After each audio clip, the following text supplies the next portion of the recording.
Hello guys, welcome back to my channel. তো আমরা একটু যাচ্ছিলাম ঘুরতে, সেটা কোথায় যাচ্ছি ভিডিওটা দেখলেই বুঝতে পারবে।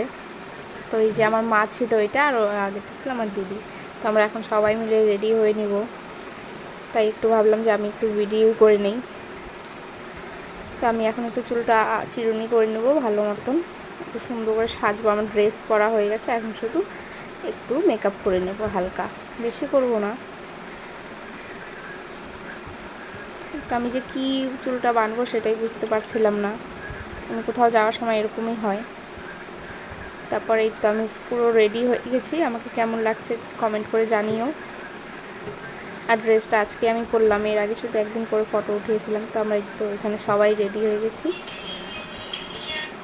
কেমন লাগছে আমাদেরকে বলো। আমার বড় রেডি হয়ে গেছে, আর বলছিলাম আমাদের সেম সেম হয়ে গেছে, সাদা সাদা। আমরা বেরিয়ে পড়েছি, আমার দিদি, দিদির শাশুড়ি, আমার বর আর আমার ভাগনা। এটা আমার ভাগনা। এখন যাব বাসের জন্য। বাস তো পাইনি, পরে টোটো পেয়েছিলাম, টোটোতে করে যাচ্ছিলাম। তো এবার বলি আমরা কোথায় যাচ্ছি সবাই মিলে। আমরা যাচ্ছি হচ্ছে খড়িবাড়ি, আমার দিদি বাড়ি, আমার বড়দি বাড়ি। এই দেখো আমার ভাগনা কেমন করে তাকিয়ে আছে ক্যামেরার দিকে। তারপর রাস্তা যেতে যেতে হঠাৎ দেখলাম তালের শাঁস। আর তালের শাঁস তো খুব ভালো লাগে খেতে এই গরমে। কার না পছন্দের তালের শাঁস, কার কার ভালো লাগে তালের শাঁস কমেন্ট করে অবশ্যই জানাবে। আর আমার খেতে তো খুব ভালো লাগে তালের শাঁস। তারপর এই তো আমাদের কালীবাড়ির কালী মা, আমাদের বড় মা। এখানটা আসলে মনটা খুব ভালো হয়ে যায়, মুখটা দেখলেই মায়ের।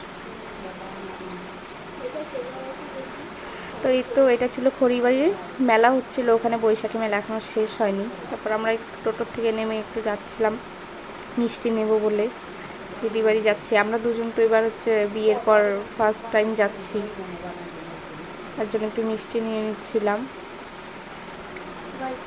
দেখো কার কোনটা মিষ্টি খেতে খুব ভালো লাগে কমেন্ট করে জানিয়ে দিও, তো একদিন অবশ্যই খাওয়াবো সবাইকে। আমাদের মিষ্টি নেওয়া কমপ্লিট হয়ে গেছে।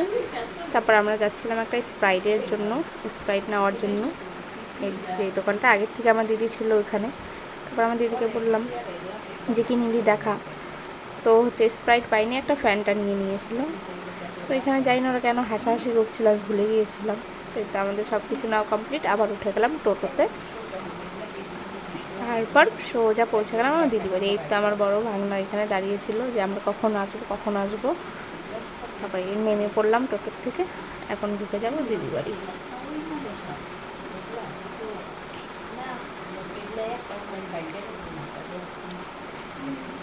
এই যে চলে আসছি আমার দিদি বাড়ি, এই যে আমার দিদি দাঁড়িয়ে আছে। এই যে আমার দিদি বাড়ির এটা মন্দির, লক্ষ্মী মন্দির, এখানে লক্ষ্মী পুজো হয়। তো চলো যাওয়া যাক এখন ঘরে আমার দিদিদের। এইটা আমার দিদির ঘর। এটা আমার থোবরাটা একটু দেখিয়ে দিলাম তোমাদের। তো আমার ভাগনাকে আমি জিজ্ঞাসা করছিলাম যে তোমার কেমন লাগছে আবির, এখানে আমরা সবাই মিলে আসছি। আর আমার ভাগনা বলছিল যে খুব ভালো লাগছে, সেই মজা লাগছে। তারপর আমার ভাগনা বলে যে চলো মানি তোমাকে একটু আমাদের রান্নাঘরটা দেখিয়ে নিয়ে আসি, ওদের এটা নতুন রান্নাঘর করেছে। তো কিচেন রুমটা তো খুব সুন্দরই হয়েছে। তো তোমরা যদি আমার আরও এরকম ভিডিও দেখতে চাও আমার চ্যানেলটাকে অবশ্যই সাবস্ক্রাইব করে দিও। আর যারা ফেসবুক পেজ থেকে দেখছো তারা আমার ফেসবুক পেজটা অবশ্যই ফলো করে দিও। চলো এবার তালের শাঁসটা খাওয়া যাক। তো আজকের ভিডিওটা এইটুকুই, দেখা হচ্ছে নেক্সট ভিডিওতে। বাই।